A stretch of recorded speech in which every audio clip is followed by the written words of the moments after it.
Okay. All right. We're saved. Notice there's no audio coming through. That's why I was checking. Okay. At least we're here now. What I was saying is we are a solid hour and 20 minutes away from the start of the slate.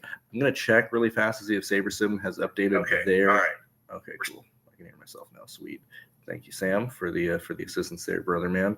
Like I said, I want to check and I want to check and see if SaberSim has updated their stuff yet, because this is a very, very tight window for them, and they typically are kind of slow.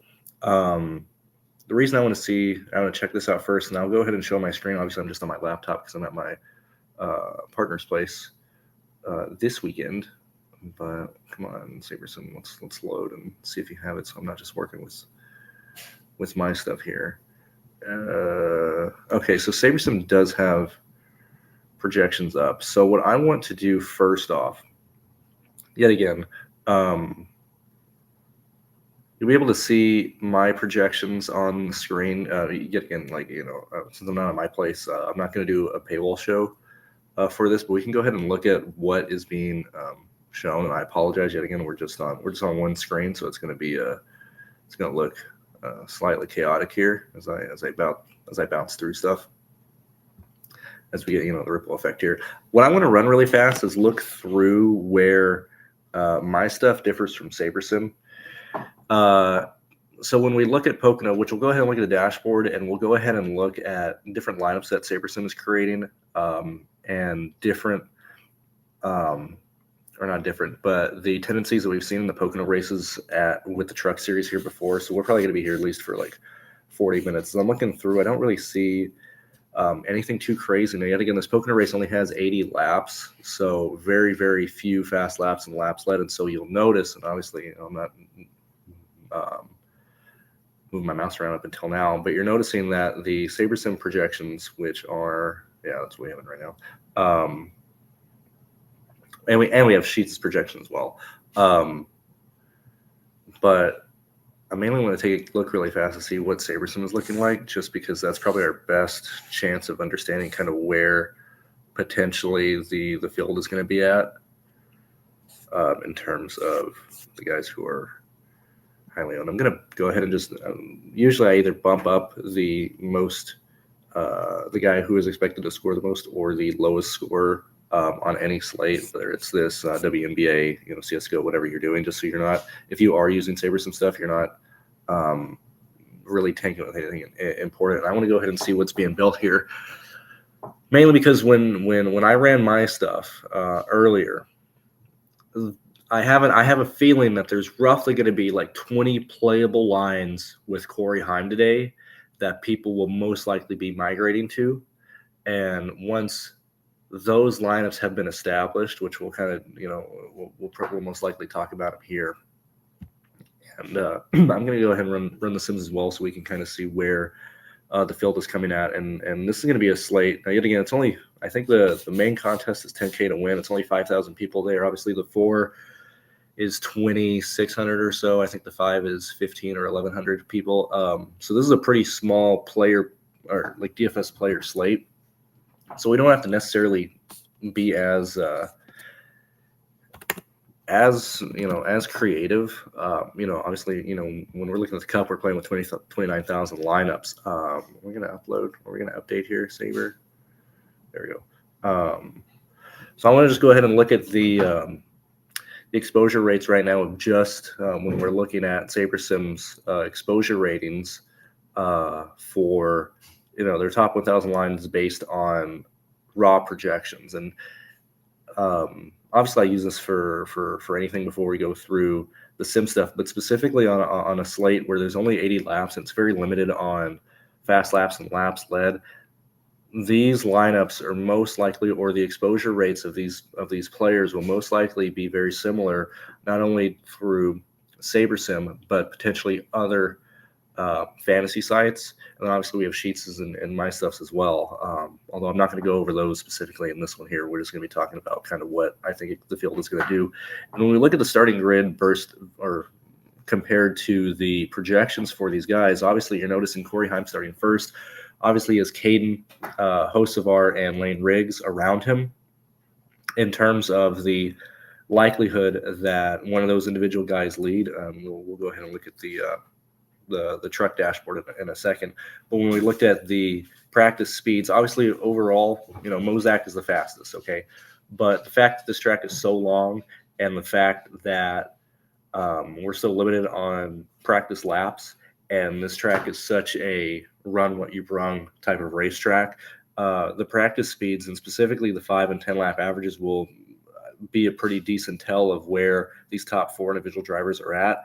When you look at those drivers, it's Corey Heim as the fastest guy, and then about a tenth behind him is Layden Riggs, and then Caden is roughly anywhere between like 4th and 6th, depending on what laps you're looking at and what breakdown you're looking at. And so at this point, Corey Heim has the fastest car on the 5 and 10 lap averages, and that's roughly a tenth faster than Layden Riggs and whatnot. And the fact that this track is so draft dependent, it's so raw speed dependent and stuff. We shouldn't see a lot of flip flopping between where these people are starting and where they're finishing. Okay, when we're looking at the guys at the top of the grid here, which I'll go ahead and so we look at Layden Riggs, Caden, Corey and Carson, right? Obviously, these 4 are going to contend to be your main lap leaders, with Corey Heim being the overall favorite from a projection standpoint, odd standpoint, whatever. I will say the fact that this field is going to be so tight on the lineups that Corey Heim is being used in. And I guess we'll go ahead and do this and then come back to your lap leaders. So obviously right off the bat, Ben Rhodes didn't take Q lap starting last, right? Or starting second to last. Dawson Sutton not only hit the wall, but had engine issues. I'm not really crazy about chasing Sutton in this race, but you look at where the rest of the exposure rates of just Saber Sims, this isn't even my stuff, and my stuff is falling pretty much somewhat in line. And I would envision a lot of other DFS sites out there will also fall in line, just because it's 80 laps.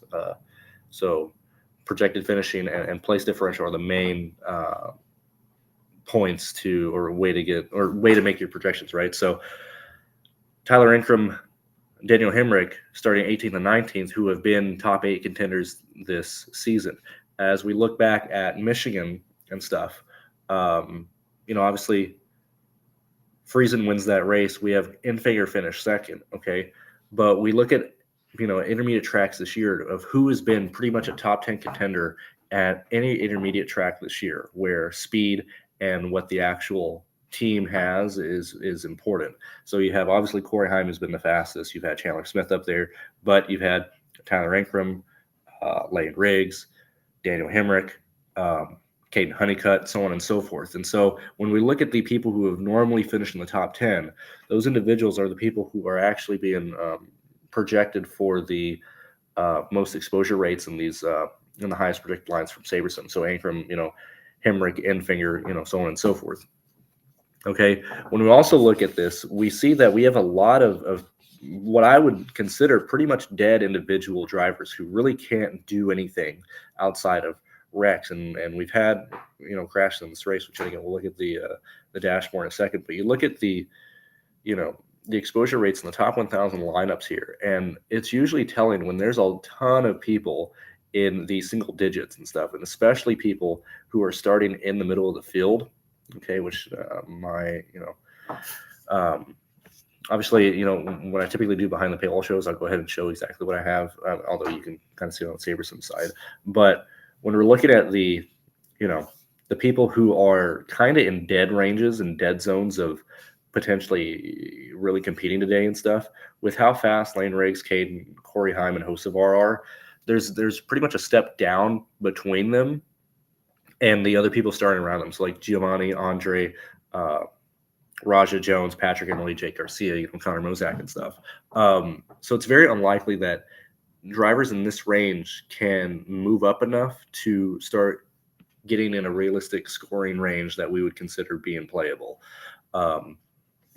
We then see, obviously we have Enfinger, Smith, who are starting inside the teens, who, by default, because of where they've been at this year, you can easily project them for like 6 to 8 place differential points. Same thing with Majeski, same thing with Ankrum and Hemrick, okay?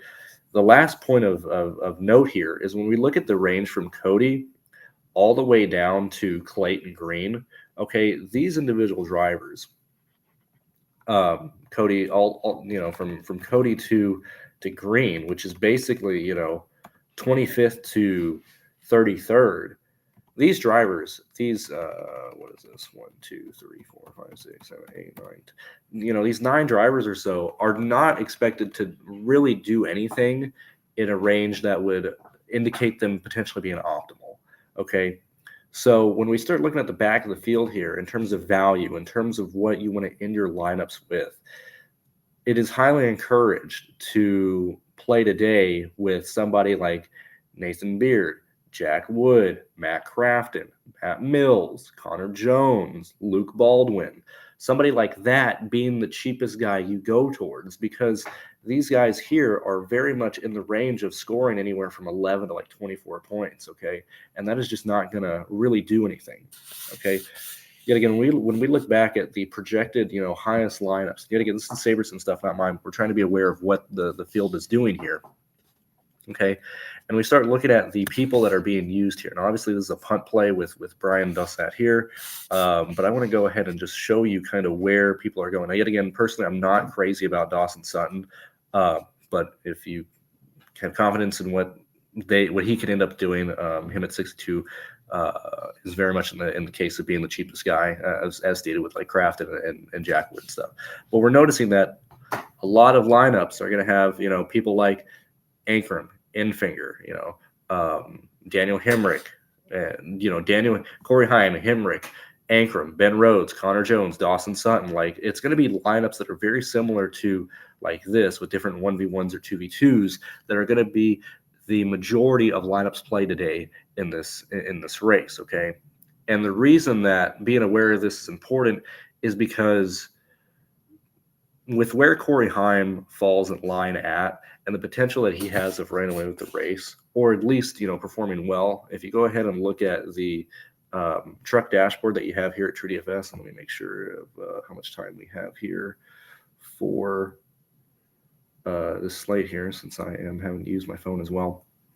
When we look back at these races that Pocono has had, and we are right at an hour and 5 minutes. You look at the races that we've had here, and we notice that yes, there has been 2 races that did have quite a lot of chaos. That was the race in 2022 and the race in 2023. When we look at the amount of DNFs and the amount of yellows that we had, outside of those, obviously we have the 2 stages. We've had 4 yellows twice and 5 yellows twice. Okay. And yet again, when these crashes happen, either on restarts or specifically in turn 1, that's taking a good portion of the middle field out. Okay, so if we have a wreck on the initial start, which we have seen at Pocono in the past, that typically takes out the middle pack of the field. Okay, we've seen Matt Crafton be taken out in there, but that would also be a situation where if they do crash in the middle of the pack today, that's people like Enfinger, Ankrum, Hemrick, and stuff like that. So being aware of where these crashes happen and the amount of risk that's involved with playing these guys, or at least being aware of where they're at in terms of if a wreck pops out. But what really, or not really, saves them. Sorry, I'm trying to think of a lot. I always struggle with like just one screen. These individual drivers here in this pack are very. The only danger factor that I see them having really is the initial green flag start. If there is a wreck on the start of the race, the chalk or the higher projected guys who are showing up in a lot of lineups right now are Hemrick, Crafton, Ankrum, Grant Enfinger, Chandler Smith, Connor Mozak, whatever. If there's a wreck early, that's pretty much the only situations I don't see them working in.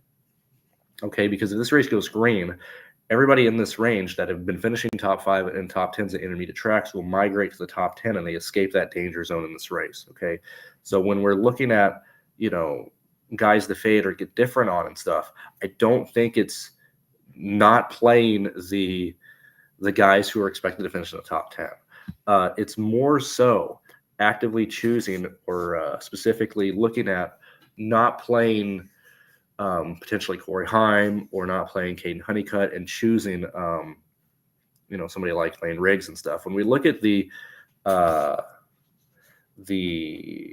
dominator scores in these races and stuff, and you're going to notice that we don't really have, outside of these three, but we really don't have the pole sitter leading a ton of laps here. Now they get the pole because obviously they have the fastest time in qualifying, but they really haven't been able to really hold on and kill the field in terms of really being viable for DFS. You have Eckes leading 11 laps, having 3 fast laps in 2024. 4 and 4 for Gillen in 2021. 2023, Nicolas Sanchez led 7 laps, had 0 fast laps. We're looking at 4.1, 2.8, and 1.8 in terms of dominator points for these drivers. So we've seen the pole sitter actually not work out. And when we're looking at the actual, top dominator scores, that's not even including other races where the pole sitter didn't do anything.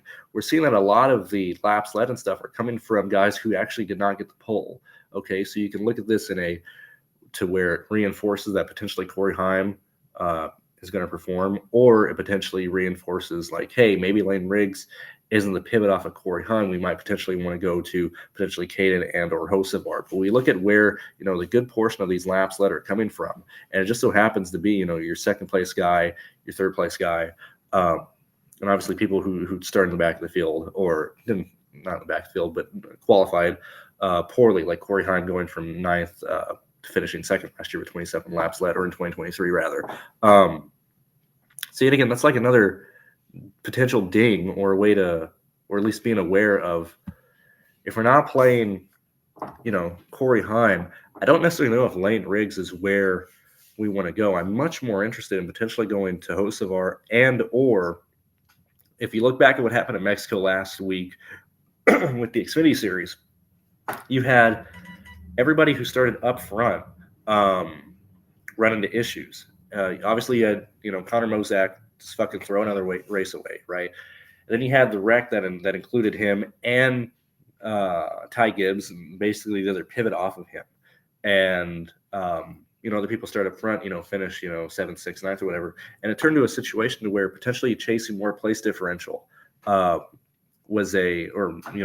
up being a pivot that actually worked out, or not more place differential, but not playing any of the favorites here. And so there's a real chance that if Corey Heim fails, even if Corey Heim fails, we're not really seeing a lot from Lane Riggs or the pole sitter in the situation. So if you want to get different, I think Carson Hocevar and or Chandler Smith is probably where you want to go, especially when we're looking at laps that, realistically are going to project you to play, Corey Heim, 3 or 2 of, Tyler Ankrum, Matt Kraft, and Daniel Hemrick, with potentially Jack Wood or Dawson Sutton and stuff. We're looking at a very, very chalky slate here. As we continue to go through, and I want to go ahead and look at these other races to potentially try and find other ways to get different here. Give me a second here. I need to...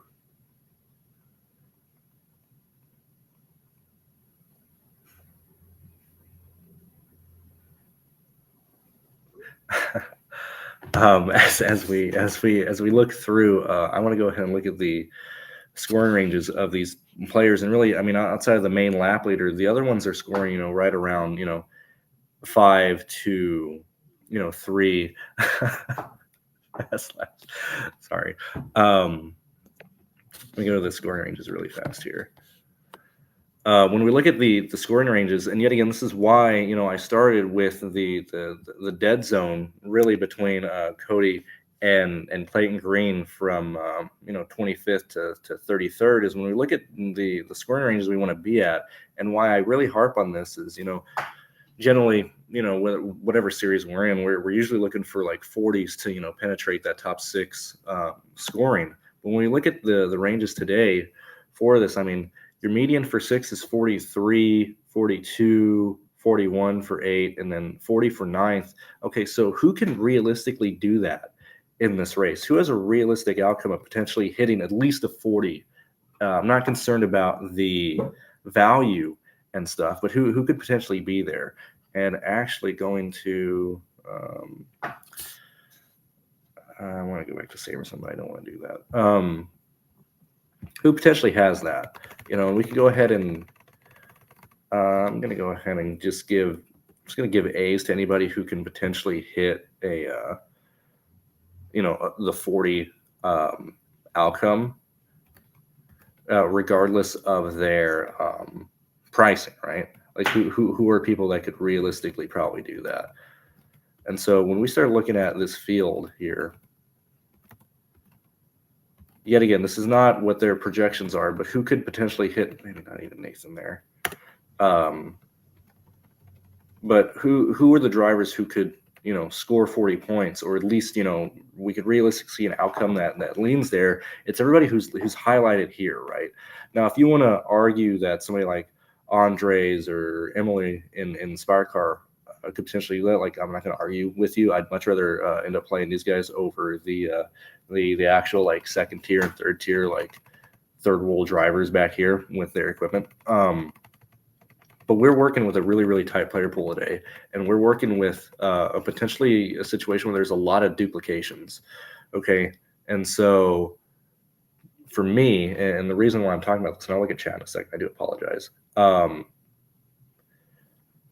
don't know what I want to do in lineups that I'm not playing Corey Heim in. Okay, because like Corey Heim, if he's able to lead, right? We're expecting lineups to go potentially like Corey, Ankrum, Hemrick, and then obviously 1v1s or 2v2s on whatever. But people like Jack Wood, Crafton, Mills, whatever, being combined with these guys and stuff here, or potentially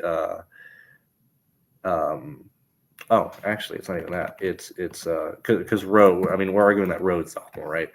So everybody's going to play Rhodes. Okay, he should be the most expensive guy. He should be the most played guy, and there's really no reason to not play Rhodes. His range of outcome is very much safe in terms of potentially being a top 8 scorer, right? So everybody's playing Rhodes. Corey's the expected lap leader, so on and so forth, whatever. But Ankrum, Hemrick, Jack Wood, Crafton, Matt Mills, and stuff like that. So we're working with a really condensed, type of lineup or player pool that we're expected to carry a lot of ownership. So if I'm not playing Corey Heim, I don't know if I really want to trust Riggs just due to the trends that we've seen at Pocono, which we can go ahead and we can go ahead and look through those really fast. And as this loads, I'll go ahead and look at chat. If you guys want me to look at anything specifically, let me know. But this is more so kind of my thought process here. Thank you for the 62 you guys being here on a Thursday. Yet again, if you want access to this, you can go ahead and join us at the link in the description below. It'll bring you to TrueDFS, and you can look through all the stuff that we have to offer. And I do believe if you use code, I do believe it is still alive, Finals 2025, you get 33% off your first month of any of the SaberSim packages here. Let's go ahead and throw on all these races. I mean, fuck it. Let's go all the way back to 20. Who gives a fuck? No. Close out of it. Here we go. Okay, so let's look back last year really fast and kind of see how this race kind of broke down and really what's going on here. I will say I'm on my laptop, which is very, very slow. So this might be a lot of stuff that's running here. I'm going to close USmoob really fast here, and I might be pulling too much because this is actually a really intense tool on browsers. So let's go ahead and take these ears off so it's not pulling so many things here. 2025 we haven't erased yet. That's why, because I clicked on 2025 like a dumbass. There we go. That's why it wasn't working, because I clicked on 2025 and we have not ran that motherfucking race yet. Okay, so when we look at this, yet again, we're just looking at last year, and we're just stat logging or whatever looking at here. We're going to look through the laps and stuff, but just looking through where people are at. and where, actually we're going to go back and focus on the start here. Focus on where people started. Yet again, fast laps led indicated right here on your screen. But Raja, Ankrum lost positions. Same thing with Dye. Same thing with Ty Majeski. Same thing with Rhodes. I mean, the entire 10 got obliterated in this race, right? I think it goes from 8th to 9th. Sanchez 9th, 13th. But we see, a lot of place differential coming through in the teens. I think that may be more circumstance than anything, because the people who underperformed in this race last year were people who were expected to perform well. We go ahead and look at 2023 here. Actually, I think I can bring them all back up. I don't think it was the fact that it was slow. I think it's because I started with a race that had not been ran. Okay, so let's go ahead and look at 2023. We'll let this load. We'll go ahead and look at 2023's race. And we look at where people are finishing in this race. Still a lot. I mean, we gotta see what's going on in these races here. Why is there so much carnage in the top 10 of people like Austin Hill, Zane Smith? I mean, these are people who are not expected to perform poorly. So we're assuming that they were caught up in crashes, especially if they did not finish here. So let's go ahead and look at the. Actually, let's go ahead and look at mid-race scoring. Tell me if anybody was taken out in this race at any point. Oh, maximum race league, so we're on lap 60. My bad. Let's go to final caution, lap 54. Okay, so who is out of this race at this point here? So all these guys were involved in early crashes. So let's take a look at Zane Smith and try and find out where that yellow came out, or where they crashed. So we look at Zane Smith, and yet again, this is just some of the tools that you can run, so we can see they got wrecked late in this race here. We had Austin Hill get involved in a crash. Let's see where he was taken out as well. So we had a big crash on this last restart that ended up. Well, actually, these guys ran into issues well before that, but Austin Hill was involved in this crash here.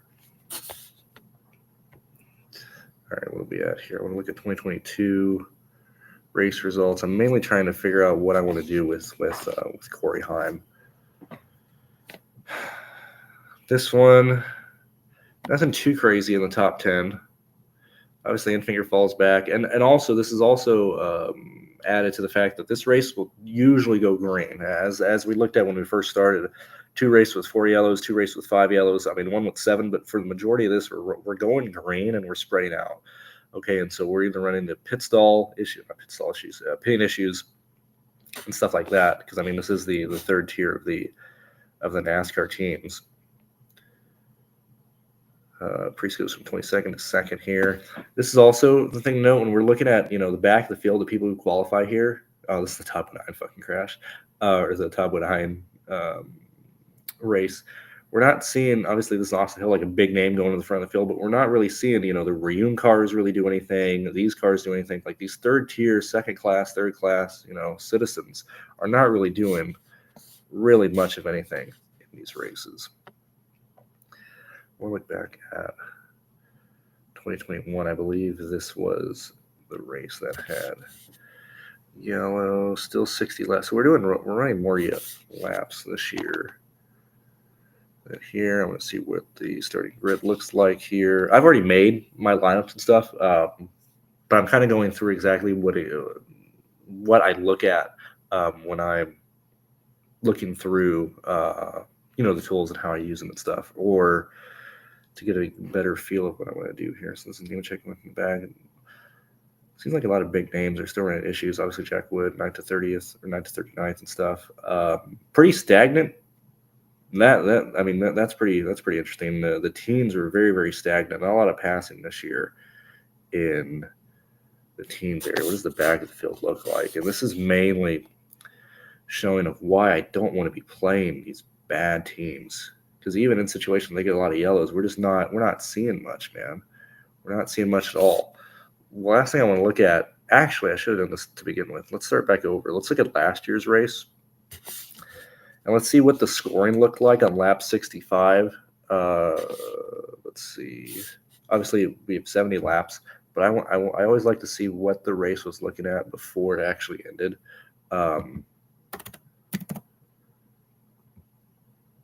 Yeah, so they went in overtime. Final caution lap 66, but this is what the field was looking at. And so obviously we have where we at DraftKings. So obviously Corey Heim ran away with it. Ross Chastain 27th to 4th, 19th to 5th from Gray. Brett Holmes 30th to 11th, 50-50. We see some 40s and stuff here.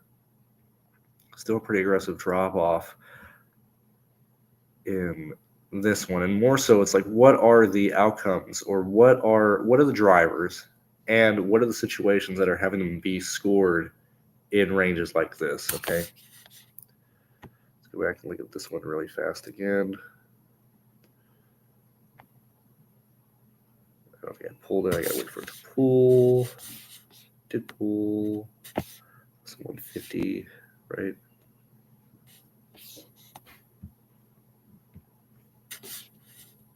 Okay. Update that one here. Let's see where people are.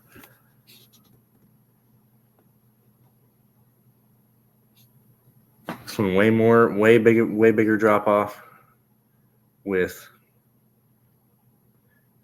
I will say the only thing I know is when I do, I mean, typically I'm not too concerned about, like the final caution here was 54, so this is actually under yellow. I really try not to pick races or pick laps that are under yellow. Here we go. This is a much closer realistic outcome here of where these guys are at. And so we see a lot of people in the teens who, work their way from like 15th to 6th, 14th to 4th, 11th to 3rd, 12th to 2nd here. Kind of moving that back. I guess I need to look at chat. I totally forgot. But just looking back at the slate that we have today, anybody indicating green are the people that I'm more interested in, and I'm really, really find it hard to play anybody that I don't have an A next to, just due to what they can actually score here. So I do apologize. I have not looked at chat for this time. Let's go ahead and see what's going on here. Pope, I hope you have a great time at Disney. I will be going there next year. What's going on, Charles? I'm doing well. Okay, best of luck today. Yeah, I don't know why my projections are not on SaberSim at the moment. They are on the website, obviously. You just go to the NASCAR projection. You can find them there because I did upload them. But I don't know why they have not updated on the SaberSim. But again, I've been on the stream and stuff. You can always find the projections here on the site if you guys ever have any issues and stuff. So like, let me just make sure they're uploaded and stuff. Let me just give a quick check. Yeah, so it's the table's not up. That's weird because they are updated. I'll get that right now. Actually, let me go ahead and fix that. Let me turn the screen share off because they are uploaded on the where I pulled them from.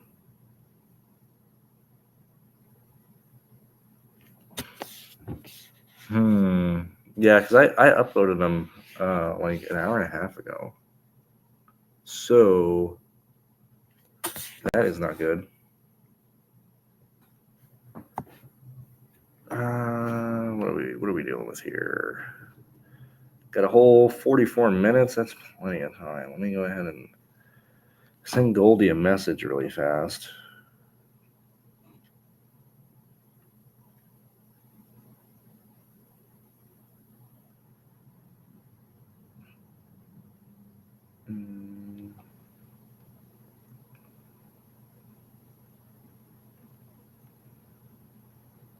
Oops, that's the wrong Goldie.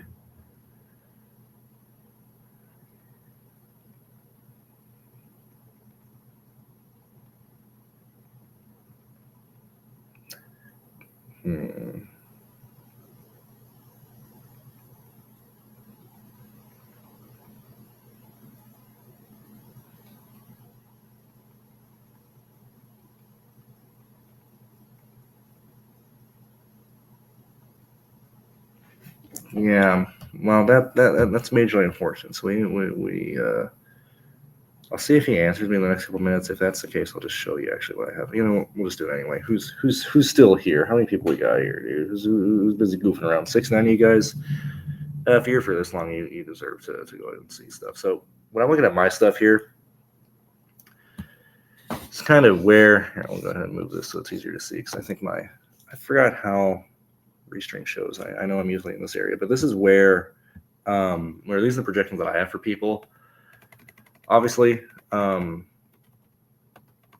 Haim's the favorite, but what's more, at least what I'm more concerned about is like what Connor does, because I like obviously fastest car in practice, which is worth something at Pocono, but I'm very, very concerned. I actually don't really like Connor as a play today, but I have him for 35 points. I think he's competing directly against Crafton today, and even people like Jack Wood. When you look at where I think people are going to be at, you know, as stated, I think Anchorman and Hemrick are going to be pretty crucial to this slate. And I actually I want to get as many of these people in my lineups as possible here. Let's see if like I don't know why that actually I was not showing my screen there. So here, let me go ahead and show you my. You guys have been here. I'll show you what I have as my projections. So this is where I'm at with these guys here. I just like I said, I just think Anchorman and Hemrick are pretty crucial to today's slate. It's where I think I'm really concerned about Sutton. Now this might be more aggressive. I think he has more issues, especially since he hit the wall and they already had motor issues. I don't really trust that team to actually repair to fix that car to where it's actually doing anything. If he's projected, to actually kind of do what he's normally doing, he's probably going to be in the range of like 31 to 35 points, which then he's competing, like I said, directly against Jack Wood, Crafton, potentially Connor Mozak and stuff. But this is where I'm at today in terms of projections. I'm very sorry. I don't know why the table's not being pulled onto the site right now.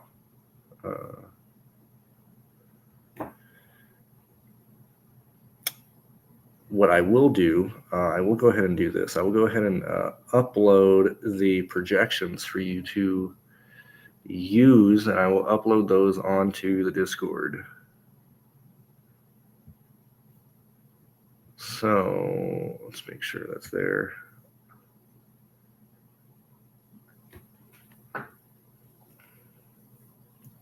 So for you, Mike, and everybody, let me go ahead and put these in the NASCAR channel, and then you can just copy the driver column and the projection column and stuff. Do we have any more questions or anything else that we potentially want to talk about? Thank you for the 14 likes here. Projection, no, that's good. Thank you. I just got a message from Goldie. They should be working. What's going on in early distribute? I saw you just commented something, but I got to check something here, so I'm not looking at my phone at the moment. Go just get back to me. Yeah, they are working. They are working now. Goldie said it looked like the conversion failed for some reason. Whatever happened there, because that was updated like literally 2 hours ago. So I do apologize for that. Yet again, final frontier, final end of getting our stupid new site up to avoid all these issues that we have with WordPress. Let me see. I'm only distributed. Are we worried about Benny Rhodes? Does something stupid for stage points? Because I'm not concerned about that because you, as stated with like Friesen last weekend and Finger, Ben Rhodes is a guy that I'm usually playing a small percentage of if he starts in the teens, because he never qualifies top 10, right? He never ever qualifies top 10. But Ben Rhodes is a very aggressive driver when it comes to strategy. He always prefers, a crew chief who's going to be very, very aggressive when it comes to strategy. Okay, that's a really big red flag and a really big thing to deal with when he's starting like 11th, right? Because you don't want him to like throw a Hail Mary and then get fucked by a yellow or something. But when Ben Rhodes is starting dead last, and I know he's going to be doing wild stuff, I don't really care if he's racing for stage points. I could care less if he stays out in stage 1, pits, and starts like 27th or 26th, entering stage 2. Same thing entering stage 3. Like, I wouldn't really care at all, because I like the upside that racing very aggressive with strategy gives you. And I mean, he's chalk anyway. But those are my opinions there. Hopefully, Ben Rhodes finishes like 13th today. I think that's a realistic range for him. I would frankly, I'd be shocked if he finishes top 7th, but I would just as much be shocked if he doesn't finish like top 19. So like I think 19th to 13th is the range that Ben Rhodes should finish in today, and he's going to be highly owned. So I think he's probably the safest play on the slate. I don't know if the crew chief does that, because Ben Rhodes, even the way he races, I don't know, could be different. And if the new crew chief takes the variable away of being aggressive on strategy, it probably makes Ben Rhodes a much safer play. Like, frankly, and it probably keeps him in play in more races where he's starting in the teens. Very quickly, since we're here, projections are updated and everything on that on the site and on SaberSim. What do you guys think of Mexico? What do you guys think of all the flack coming out of Mexico City? I think Boyd, Spotter Tab, right? What's his name? Tab Boyd. He kind of got screwed, dude. He kind of got screwed. In the same vein, like I know, like SVG was really paying attention to not drink the water, and rumors, or at least what they're saying is him, Gregson, and stuff didn't drink the water, but they had juice that was they had mixed drinks or whatever, not even like alcohol drinks, just like stuff that they had there that also made them sick. I don't know why you would go to Mexico City and not actively try and not consume literally anything there. Like, if it's not in a can, like that's crazy. We had so many drivers sick last weekend. And then Hocevar got fined, crazy. Boyd lost his job, crazy. Dude, if I work in NASCAR, like, I would not literally be saying a word about anything at all. But let's see. Hocevar gained some fans, caught Mexico shithole. Look, and Jake, as a dirty Hispanic myself, I don't believe that is an inaccurate statement. But I don't really know what people expected. Like Mexico City, like there's a lot of Americans who have moved to Mexico City, and if you're in downtown Mexico City, there's a huge displacement right now of families who have been there the entire, their entire lives. And I mean, really, the same thing that happens in like any city. But there's been a lot of real estate development in Mexico City, especially in downtown, and a lot of Americans are moving to Mexico City as there for like where they want to live now and stuff. And if you live in that range of downtown, it's probably a really, really good experience.